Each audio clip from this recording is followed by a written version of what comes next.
If you've been on the internet recently, the line needs no introduction.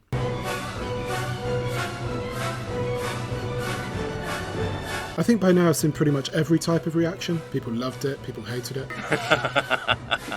Oh my god, dude. So fucking dead. Jesus. Others simply asked how the hell it was meant to work. As an architect, it reminded me of the pie-in-the-sky concepts every student sketches up in first year, except this time with a $1 million advertising budget. But really anyone with a passing knowledge of architecture, engineering, urban planning, utilities, mass transit, or really anyone who's lived in a human population before, I'm walking here! could easily point and laugh at the mind-bending absurdity of it all. Laugh and scroll to the next dumb idea to pop up on our screens. But here's the problem. The line is far worse than we realised. Far from a CGI folly, this dictator's fantasy is not only actually being built, but has already sent 3 men to their deaths, and it's only going to get worse. So, how did we get here? To understand why the line and projects like it are worth killing for, we have to go back to a sleepy fishing village called Dubai.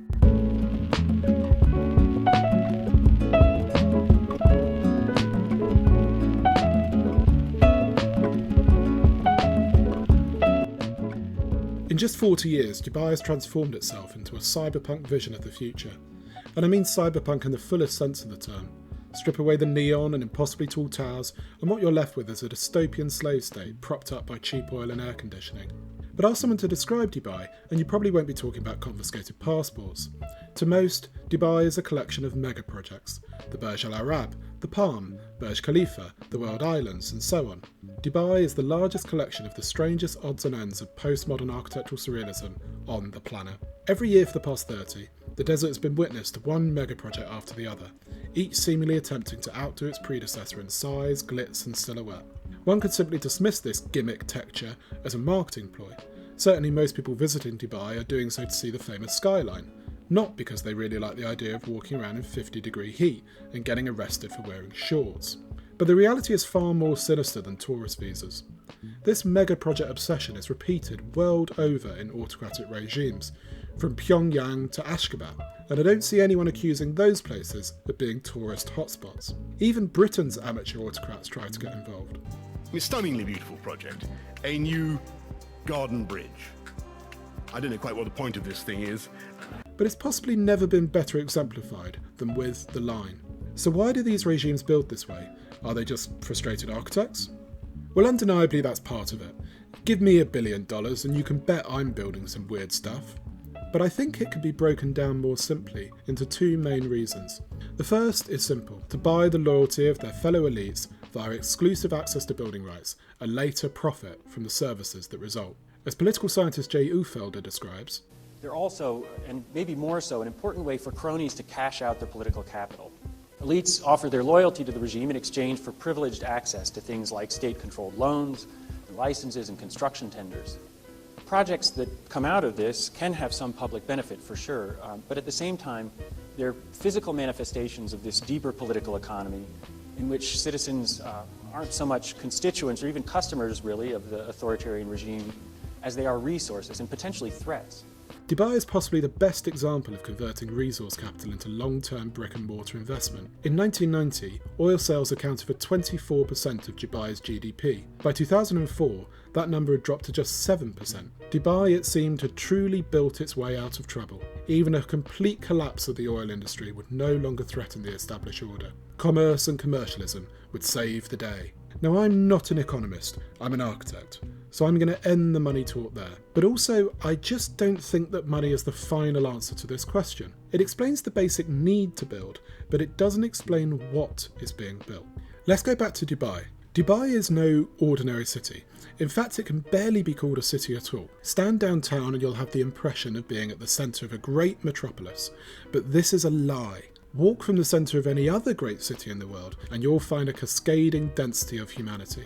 From skyscrapers to mid-rise developments, through industrial districts, onto suburbia, and finally, villages. In Dubai, you will find only sand.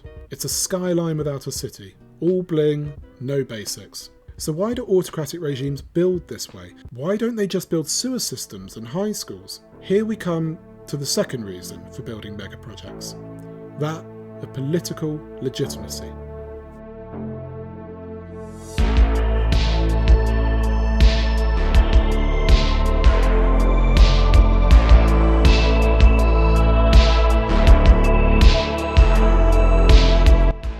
Now I'm going to get a little bit political here, but I promise I'll be quick and it's interesting. All governments, even the most despotic, govern at the will of the people. The relationship is simple.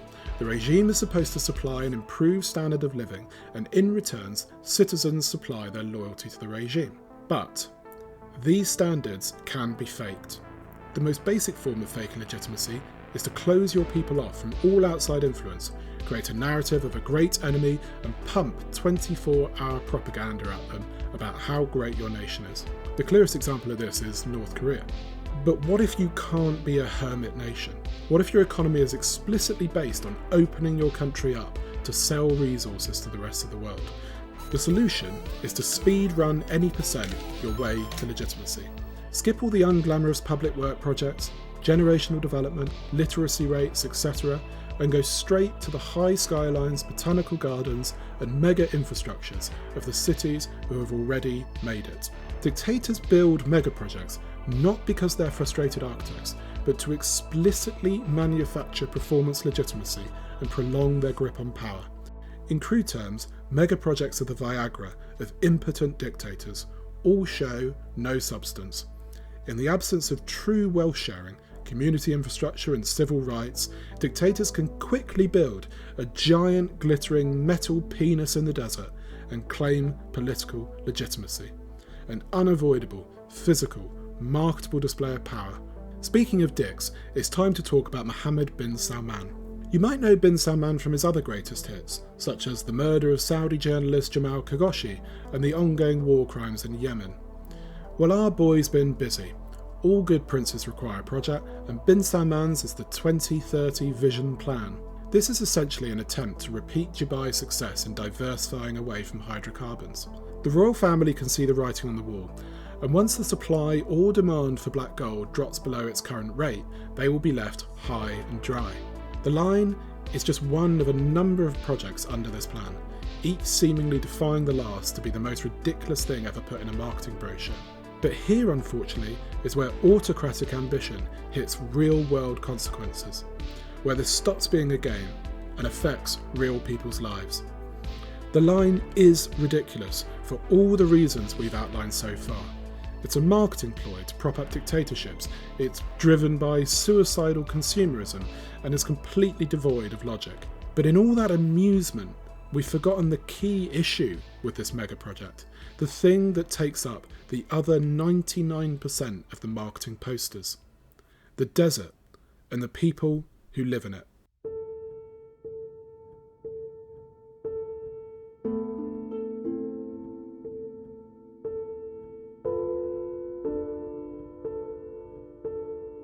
These men, Shadli, Ibrahim and Atullah, are members of the Hawati tribe.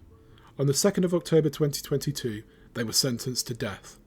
Their crime? Getting in the way. The Hawati tribe live in the upper region of the Red Sea. Historically nomadic, they now live mostly in villages. Their culture and traditions go back hundreds of years. They survived the Ottoman Empire, they survived the Arab Revolt, but they may not survive the line. Prince Mohammed bin Salman's pet project cuts right through the Hawati villages and land, and that simply won't do for the pretty CGIs. The solution, therefore, was to clear them all out. When Abdul Rahim said he would defy the eviction orders, he warned people that the Saudi authorities would plant weapons in his house to incriminate him. He was later killed by security forces who claimed he had opened fire on them. His brother, Shadli, later went on hunger strike in prison. He was then tortured with a feeding tube. Now he will be killed also. So far, an estimated 150 Hawati have been imprisoned over their resistance to the NEOM project, many of whom have been handed 50-year prison sentences. As detailed in ALQST, an NGO focusing on human rights in the region, the Saudi authorities have carried out 122 executions so far in 2022. In March alone, they executed 104 prisoners, including 81 on a single day, roughly half of whom were from eastern Saudi Arabia, areas that had seen widespread demonstrations calling for reform. It's sadly unsurprising that a regime like Saudi Arabia's royal family would consider genocide suitable terms for a new luxury resort. However, the only way such projects can become successful is with our cooperation. The line and its sibling follies have been designed and endorsed by some of the biggest architectural firms in the world, US studio Morphosis led the concept design. A ski resort is in the works from Zaha Hadid. UN studio, ADAS, Lava and Bureau Proberts are all involved. These firms should obviously be condemned, but we have a part to play in this as well.